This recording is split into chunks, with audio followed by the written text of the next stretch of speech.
Hello, everybody. This is your girl, Michelle, with Girlz Talk, Real Talk, because when girls talk, just about anything can happen. Today, we have Cassidy Lee that is on the show with us, and we're so excited to have you here today, Cassidy. Why don't you go ahead and introduce yourself to our audience? Hello, I'm so happy to be here. Again, my name is Cassidy Lee, and I'm an author, educator, and librarian. And I also am very involved in outreach and ministry. And I just recently released a book called Finding Peace During the Healing Process, and it's a 21-day devotional. That is so excited. So how did you feel when you put that book out? How did that feel? It was a huge relief because I actually worked on it for 2 years because I wanted to write it as it came to me. But then, of course, the pandemic hit and I didn't have any more excuses. I, just sat down for, I want to say 3 months straight and just worked on editing and reformatting and getting it ready for print. And in July of last year, I finally published it as an ebook. And then later in about, I think October or November, that's when I was able to release the paperback. So it was a huge relief to finally birth that into the world.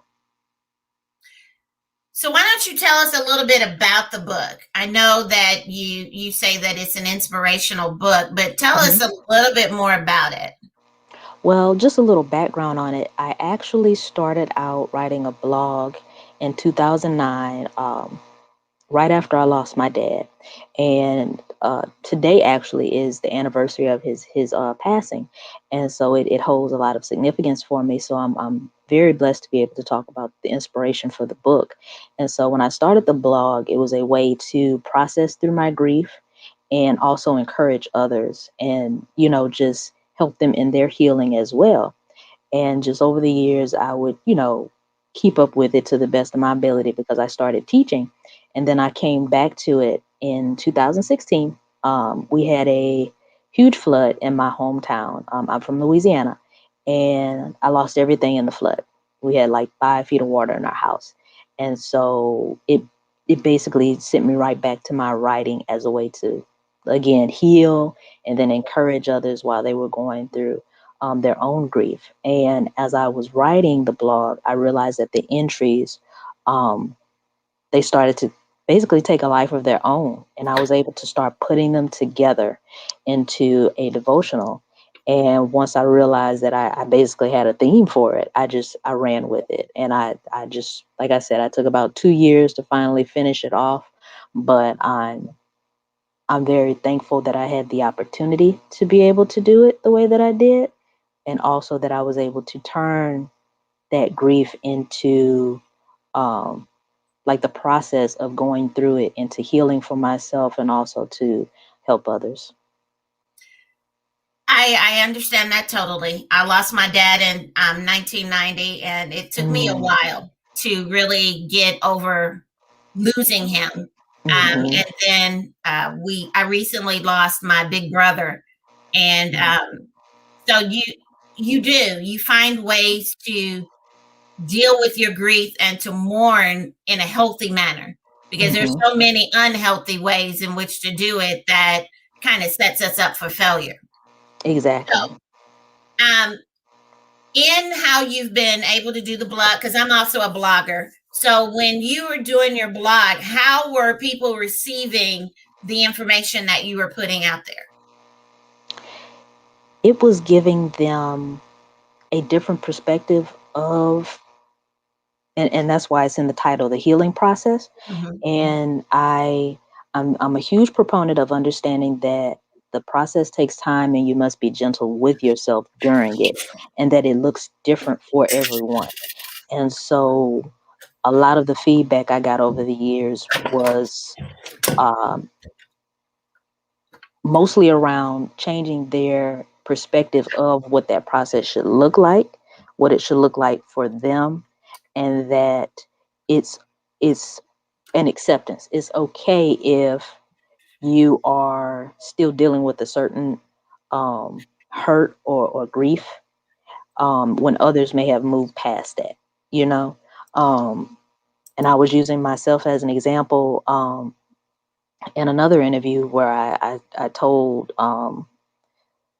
the interviewer that, say, for instance, with the flood for me, I it was difficult for me to sleep when it rained because I would have PTSD, but now I can sleep during the rain, you know. But then because I lost so many belongings during the flood, I'm very hesitant to collect things, and I keep things up way high in my closet.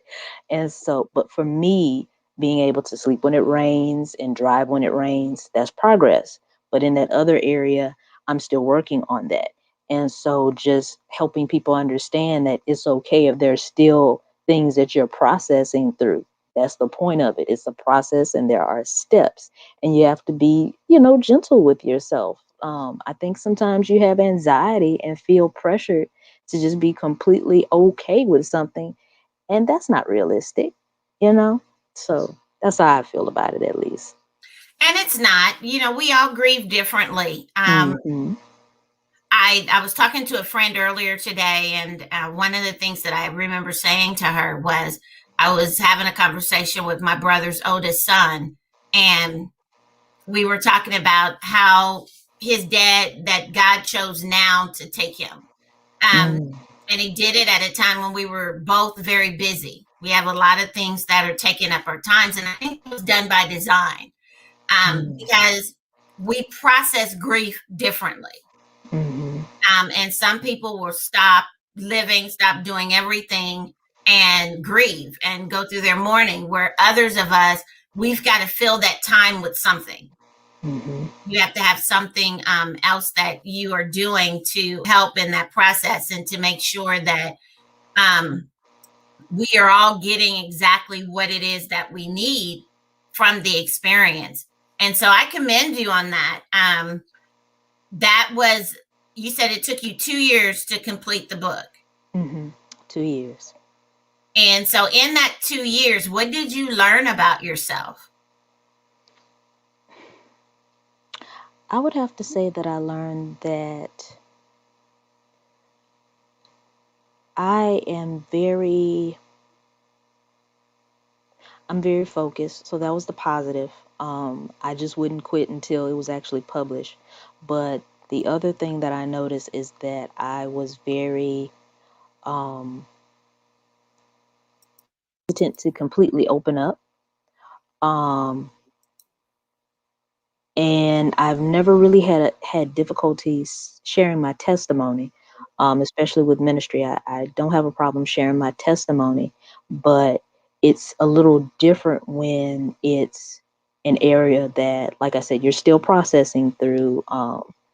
And trauma is something that we don't really discuss very often, especially in, I'll just say it, the Black community. We don't talk about the effects of trauma, how it changes us mentally, and how, just temporarily you may be in a different headspace and you may not feel like yourself.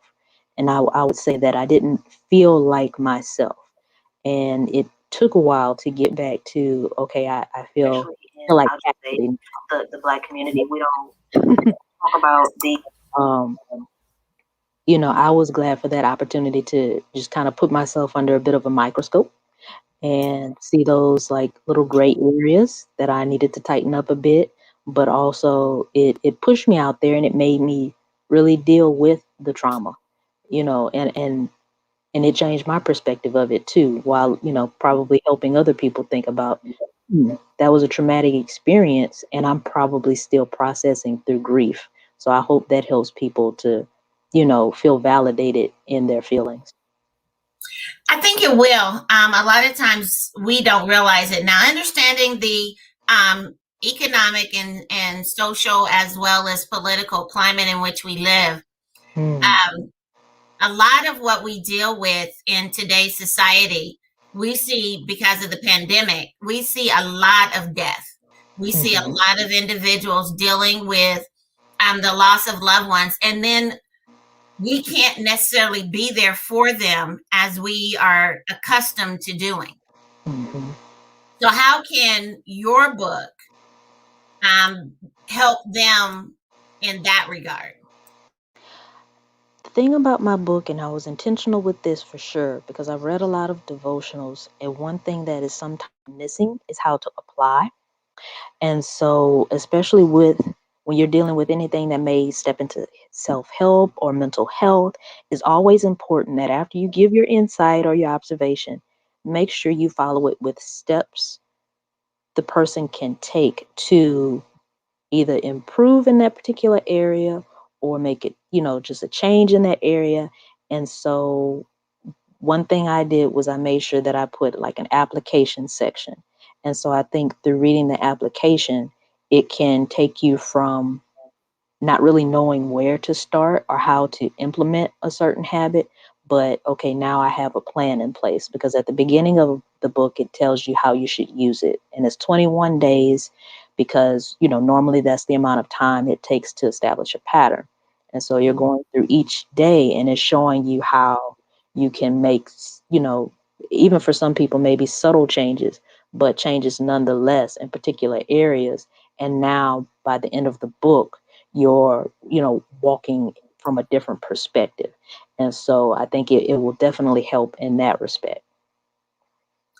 So, you were saying that you make sure that there's a form of application in there.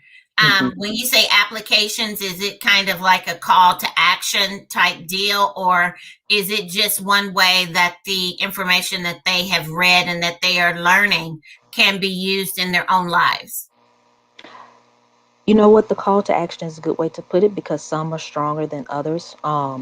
Some are just, okay, well, you can do this. You can get organized, and these are ways you can get organized. They're very just rudimentary.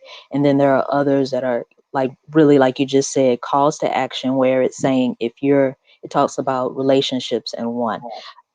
If you feel that you are in a toxic relationship, and if you're checking all these boxes when you think about this relationship, it's time to actually reevaluate it and either sit down with that person and you just, become transparent. You just, open up the lines of communication, communicate what is really bothering you, and try to make steps to move forward with that person. And if not, that may be a relationship you need to reevaluate having.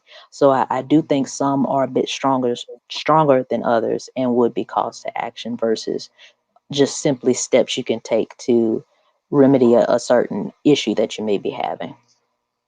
Okay, so I want to go back to something that you previously said. Now, you said that when you were writing the actual book, you were teaching. Are you still teaching now?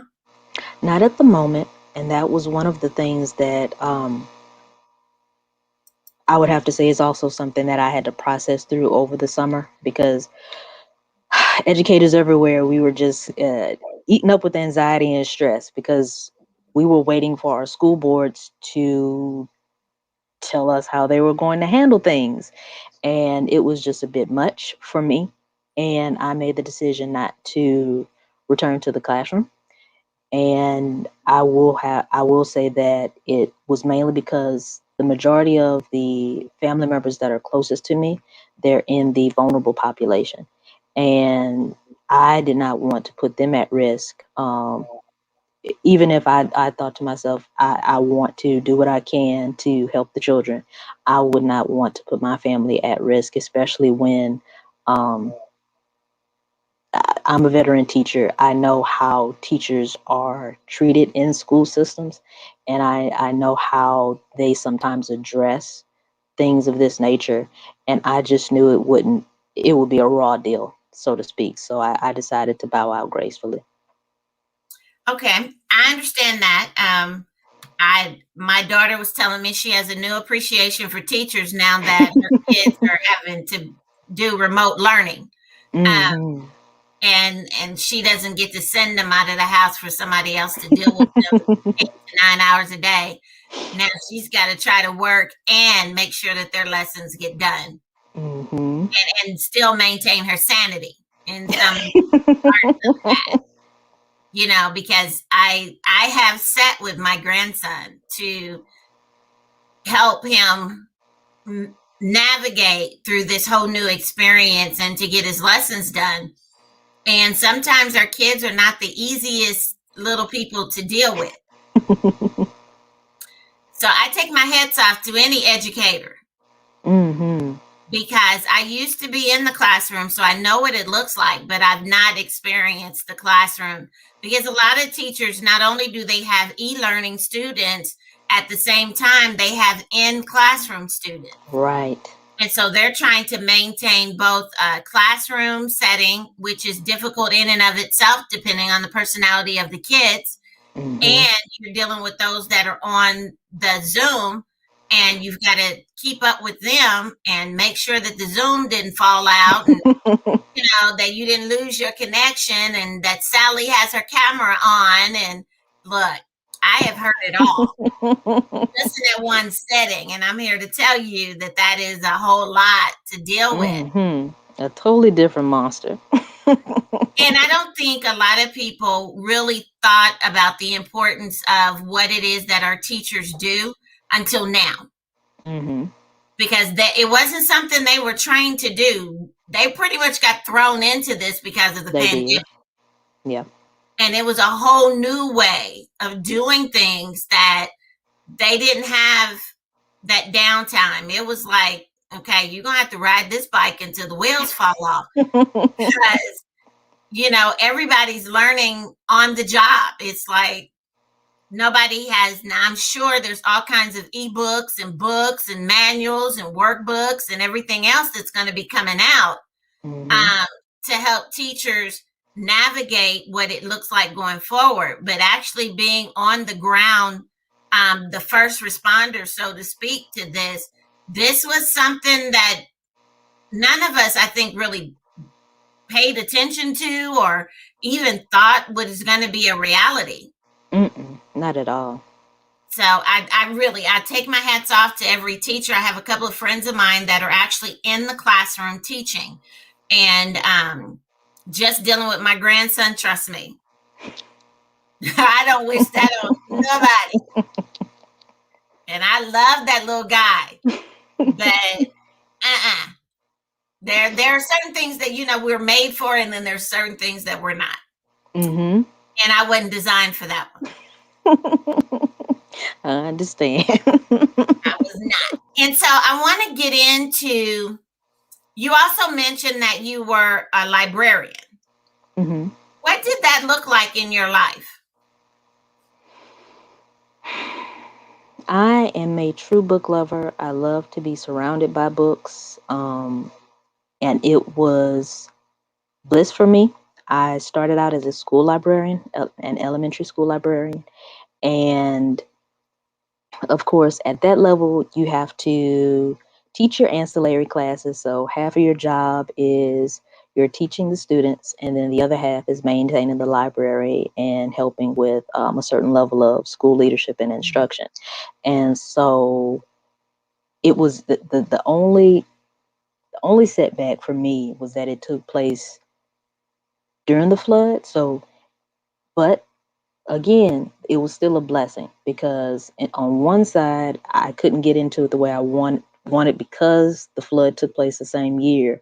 On the other hand, if I had been in the classroom dealing with all the things we had to deal with, calling FEMA, getting contractors, that would have been very difficult. I was able to step away to do those things as a librarian, whereas if I had been in the classroom, I wouldn't have had the opportunity to. So, and that's another thing. I just have to look on the bright side of things. But after being a school librarian, I was a library director of a special library just for educators for about almost two whole years. And that's where I was kind of in transition during the pandemic. And the library was, shut down because we couldn't have patrons and things like that. And the schools, they weren't in schools at the time. So I was actually laid off. So for me, definitely, if I ever had the chance to direct the library again, I would jump at, yeah, in a heartbeat. But right now, just focusing more on the business side, my small business is is where I am, my headspace, so to speak. Well, yeah, I can understand that. So, um, let's take a break here before we segue into talking more about your work and your business. So, we're going to take a break here and kind of do a couple of commercials. Mhm. And so, I challenge everybody to make sure that they're paying attention because there's going to be some great things that are going to be going on. So, beginning tonight, yes, tonight, we are starting our listener challenge, the Girlz Talk listener challenge on our podcast. So, this is how this will work. You are to listen to the podcast. And then during this segment of the podcast, each week during the month of February, our guest will be giving one tip or tool that they use or wish they used as a self care tool. This is to play in on the Girlz Talk being or coining February as Self Love Month. So, how can you send in your entries? Well, I'm certainly glad that you asked. So, you can inbox your entries to us off of the Girlz Talk Incorporated Facebook page. That is Girlz Talk 2018 on Facebook. Or you can send it in via email to G as in girl, T as in talk, R as in real, T as in talk, 2018 at gmail.com. Okay. Or you can go to our website, which is bit.ly/girls with a Z talk, and be able to send that information in that way as well. So, Cassidy, why don't you share with our listening audience what your self care or self love tool is? Well, and you have to find a representative. It's a Mary Kay item. I love the satin hands that you get from Mary Kay, like the little kit that they give you. that's one of my self-care items. Okay, so you've heard it here. Cassidy has shared that hers is pampering her hands with the satin hands from Mary Kay. So make sure that you send in your information, either inbox or email, to the Girlz Talk Real Talk podcast from our Girlz Talk Incorporated Facebook page or our Gmail account, and let us know that Cassidy said that her tip is, or her tool is that she uses the satin hands from Mary Kay. Now, you'll have to find you a Mary Kay representative, which you'll be able to do just about anywhere that you live. You can probably go on Facebook and just simply put in Mary Kay, and probably a million people will be able to pop up on your screen.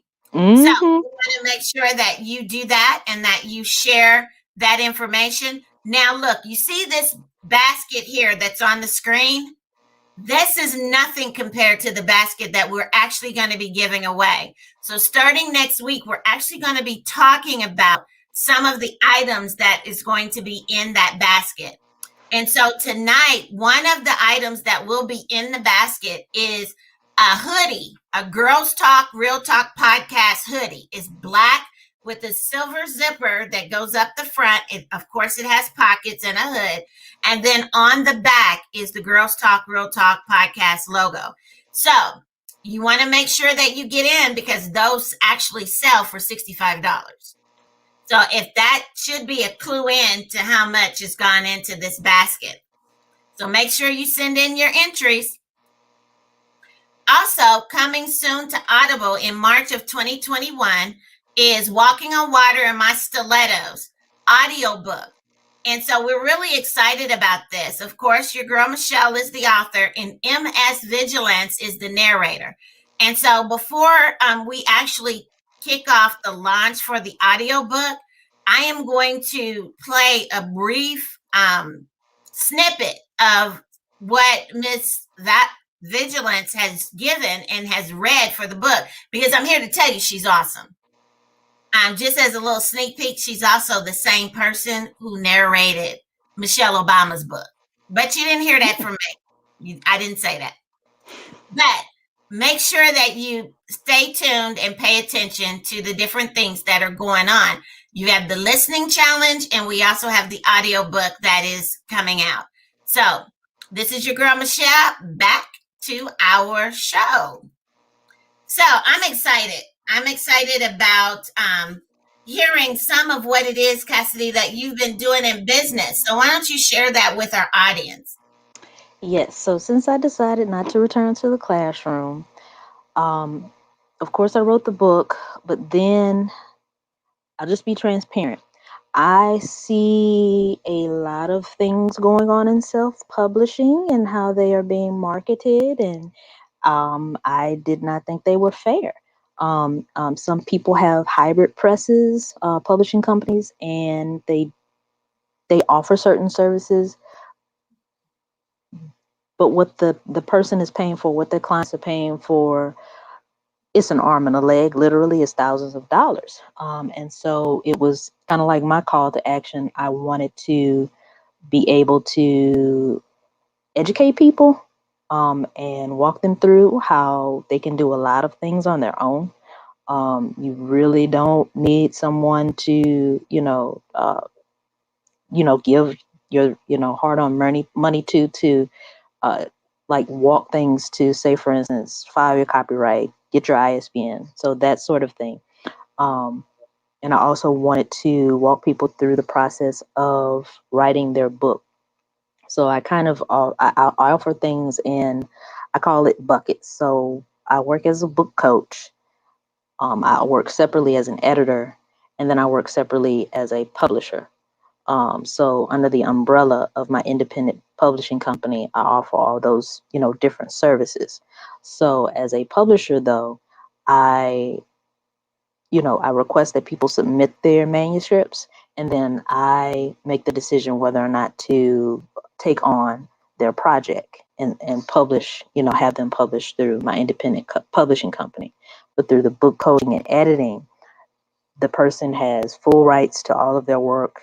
I'm only, working with them to complete their project if they're having difficulty either getting started or fleshing it out, or they just don't know, what to do next in the process. They've written the book, now what? Or they are, a veteran themselves and they just need an extra eye, someone to edit through and make sure their manuscript is ready for print. So I like to give people different options and work with them where they are. So, I send out my questionnaires, I have consultations, and then I build a program that works for them because everyone's different. And I mean, as an educator, I fully accept and understand that. And I'm more of a learner centered teacher because of that. And I think it helps a lot with my different clients. So how long have you actually been the independent? Well, let me back up. What made you decide to go the independent publisher route instead of just becoming a regular publisher? Definitely the fact that you need more capital. And I decided it was November of last year, um, to go ahead and get things started. During this, I call it kind of a lull as I'm in between. I'm in the in between place, so to speak. And with a traditional publisher, of course, they're much, much bigger and they have more capital, more investors. And with independent publishing, it's all coming from you. And that's basically what sets you apart from the different hybrid publishers. A truly independent publisher takes on all of the expenses as far as publishing the author's book, versus with hybrid presses, they may offer different services like I do, but they have the author paying the expense of having the book published. So that's kind of, and that's, I'd have to say that's one of the catalysts for me deciding to go the truly independent publishing route. So when you look at this, because I started my journey off with self publishing, Mhm. um, and I remember I did not know a whole lot when I started the process, and I was just really blessed that people came alongside me to instruct me, and I was Mm. able to find subcontractors from off of Fiverr that were honest and Mhm. that were not trying to take my money and not produce. Right. That not only did the work for me, but showed me what it was that they were doing so that Mm. I not only got the product that I was looking for, but that I also saw what the process looked like. Because I think, and I want you to speak to this as well, it has just become a little more popular for people of color to really get into publishing books. It's not that we haven't done it all along. It's just like now we're finally being recognized, and there are more opportunities because you're seeing more individuals of color, especially those that are of the celebrity and that are have that notoriety that are publishing books as well. So, what do you have to say about that? I definitely agree. Um, Definitely one of my focuses is voices, just people of color, period. But I see now being a time where the world is not just more open to it, but I think because self publishing, the different routes that you take have become more accessible, that we are able to do things in a way that we weren't before. And also, I think the level of collaboration that technology allows has, so versus, like you just said, we have always been doing it, and of course the self-publishing was available, but the ability for us all, like you just said, reaching out to people on Fiverr, them being able to show you the process, just this level of connectivity that we have now, I think that it allows for not just the act of more people of color being able to publish, but us all being able to collaborate and support each other and promote each other during that process is making it much more impactful than it would have been before. Definitely. I know, like I said before, I self-published the first two books, and then I did an anthology, and we actually had a publisher with that. And then Mhm. I published this last book in November, like you. I published this last book with it on the hybrid. I own all my stuff because I am a firm believer that if I put all this work into this, I'm to own every bit of it. Exactly. And I think that's how some people get caught up is they think that they're going to get so much more than what they actually get. Um, Mhm. One of the biggest lessons that I learned from that process is to make sure I verbalize my expectations. Hmm. Because as a people, we think a lot, but we don't say what we thinking. Right. And then we get upset when people don't do what we expected them to do or behave like we expected them to behave when we've never actually put it in words. We haven't put a voice behind it. And so that was probably one of the biggest lessons that I learned in that process. I had a great publisher and even learned some things alongside of her that I did not know going into the process. And so it was beneficial, I think, on both sides because a lot of times you can't put a dollar amount to knowledge, Hmm. especially when you're learning things you never expected to learn. And so with the ones that you work with, um, I'm a firm believer in contracts. Hmm. I believe you're gonna do what you say you're gonna do until you can't or until you don't. So I'm going to make sure there's a contract somewhere in the midst of that that outlines it, that lines up with what it is that my expectations are, and what that looks like going forward. In the services that you provide for the clients that you work with, do you help them learn the process or are you just helping them navigate through the process? Definitely learn the process. Um, I think I would probably go that route anyway, just because of, and I'll give a shout out to my mom. She was very adamant about explaining things to me so that I didn't just follow whatever rule. I understood why the rule was there. And so I've always been a strong proponent of fully explaining, why. I Mhm. don't have a problem with people asking me why. And so I like to, show them this, and this, but also I want them to, go, I gave one of my clients, I told them, start thinking about these sorts of things in addition to the tasks that they had to, start working on their book. I said, start looking at cover designs, decide what type of budget, so we can either figure out, okay, we need to go a particular route to get your cover. What size book do you want? And I started to explain why. And I explained with your ISBN, you need to allot a certain amount so we can purchase your ISBN, and you need to become familiar with that website and why, and et cetera, et cetera. And so I think that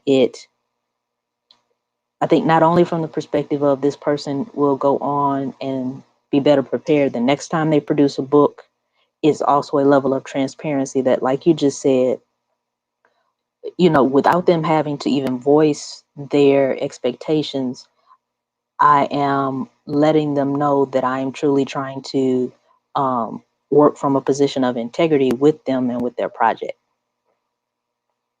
Okay.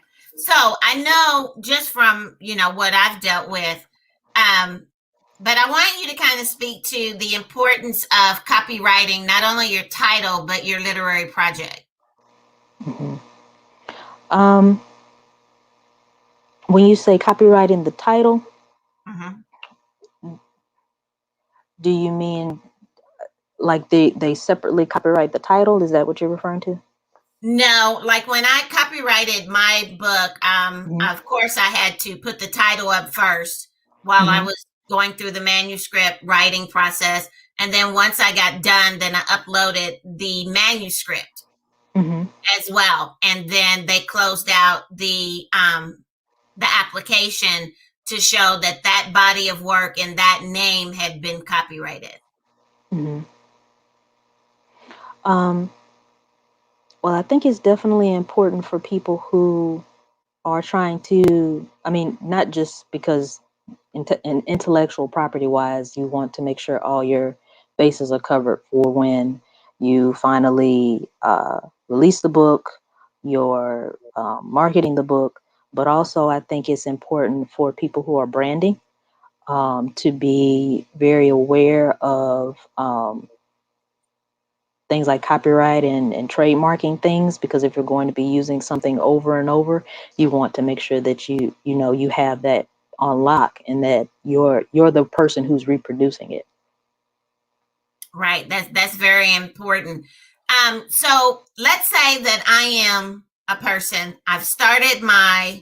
Um, I've started writing my manuscript, Hmm.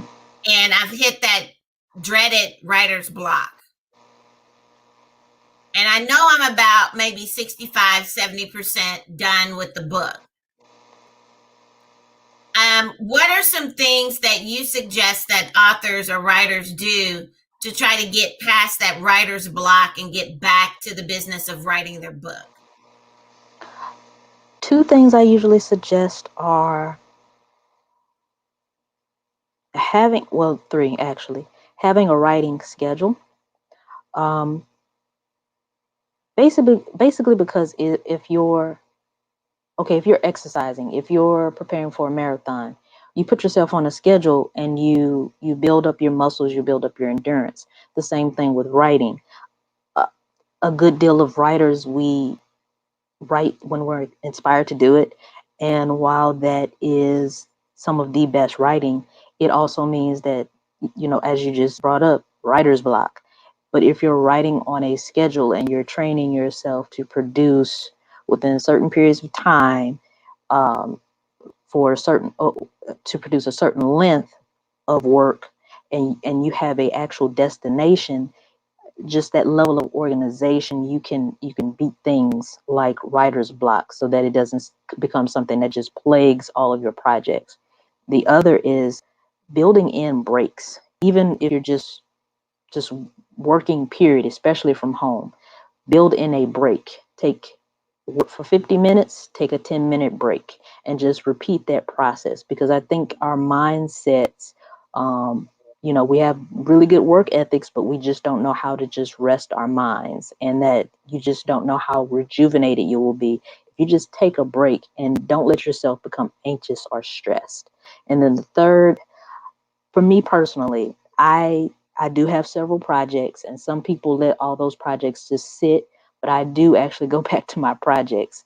But I do that because it breaks up the monotony for me. So I may have a very serious project that's a drama, but when I just maybe hit a wall, I will go and I'll open up one of my. I do web comics too. I don't illustrate them.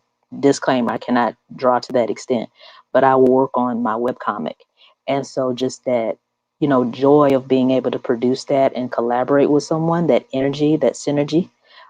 I feel inspired to go back to the drama. So I think just mixing it up a little bit, like shaking it up a bit, will kind of it will kind of pull you out of that writer's block. Yeah, that sounds similar to what I do as well. I am one. Now, I know for a fact, I'll say it this way, I know for a fact people write differently.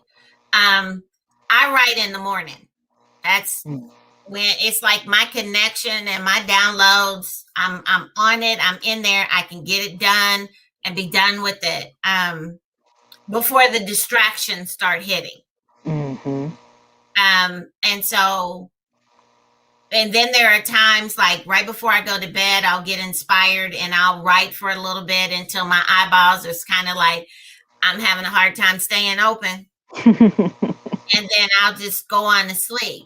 Um, but I think for the majority of people, we are more apt to write at different times during the day because that's when we get our greatest creativity and our greatest inspiration. Mm-hmm. And so if we stick to that time, and there, I was sharing this with someone earlier. John Maxwell, in his 15 Invaluable Laws of Growth, he says that if you just start doing whatever it is that you're proposing and been putting off doing, because you're saying you're waiting to be motivated, if you would just start, the motivation would find you.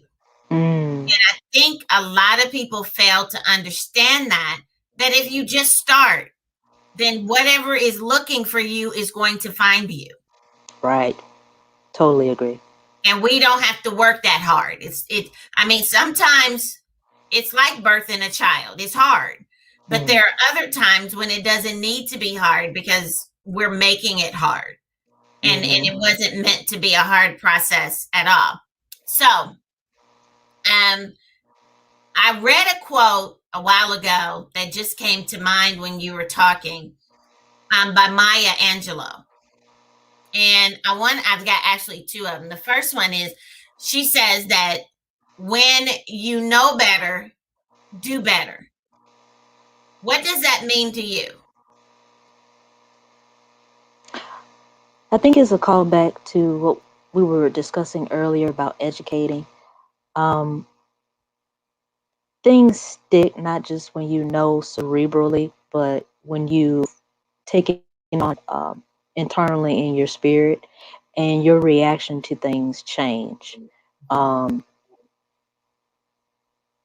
just speaking to my own experiences, my reactions at 35 are totally different than they were at 25 or 15. And so just because of that, I just I do a whole lot better. Like when you when you put me in a crisis now, my reaction is totally different than it would have been 20 years ago. So I definitely love that as a quote, and I'll admit I've used it with my students. I've used it with my children. Trust me. Hmm. And so the other one that she says is, she says that I may not remember what you did, but I'll always remember how you made me feel. Mm. I have a friend who he uses that pretty frequently, and I'll be honest. When I heard it at first, I was like, because my memory is just, I will go right back to that time, that day, that moment. I see you, what you were wearing, and so for me, I really do. I remember not just how that situation made me feel. Like, I remember the instant itself, and so I had to connect with it on a different level to really be able to empathize with what he was saying.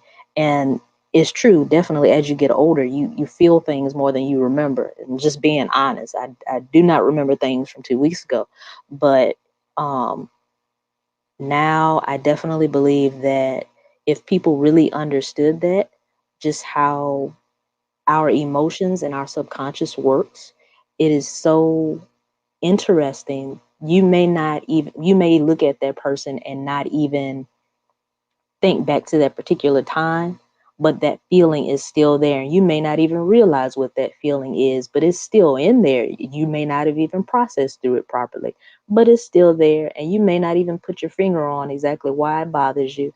But I really do understand that now that I'm older.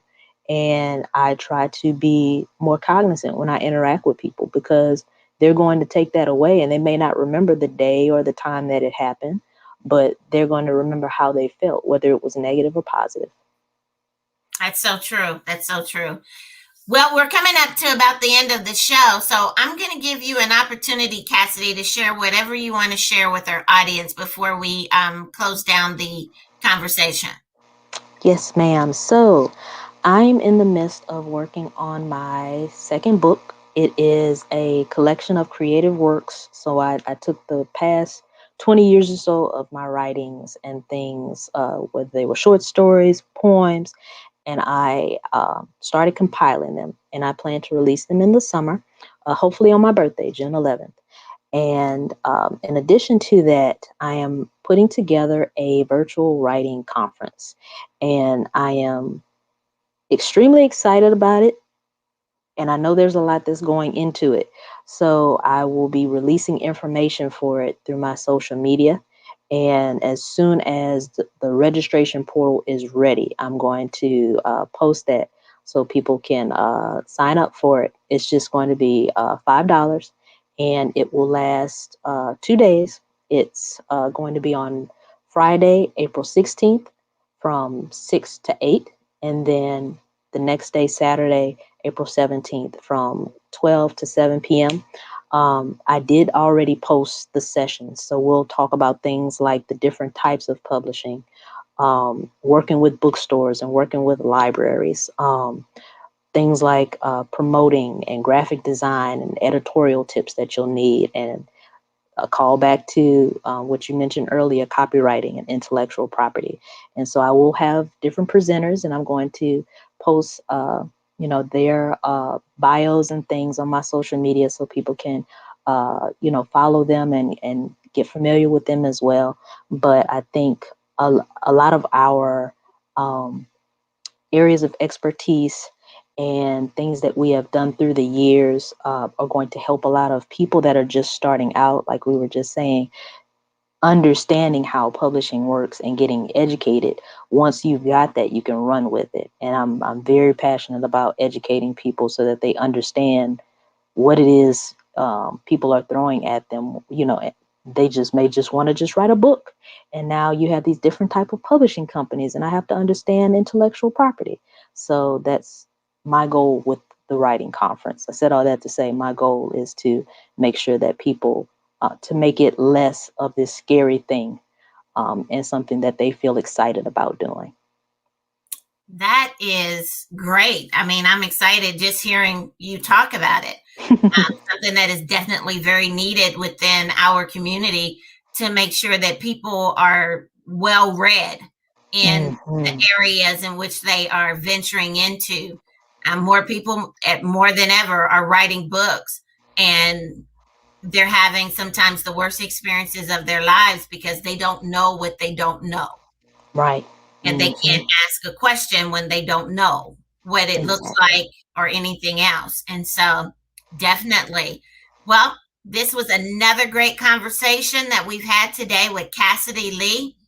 And we are excited about the work that she is doing with her own works of art that she is putting out for publication, as well as her business as a independent publisher and the events that she has coming up for authors and writers to be able to participate in and to learn the process so that they can make wise and informed choices and decisions where their literary projects are concerned. So, Cassidy, thank you so much for joining us today on Girlz Talk Real Talk, because when girls talk, just about anything can happen. You all have a fantastic evening.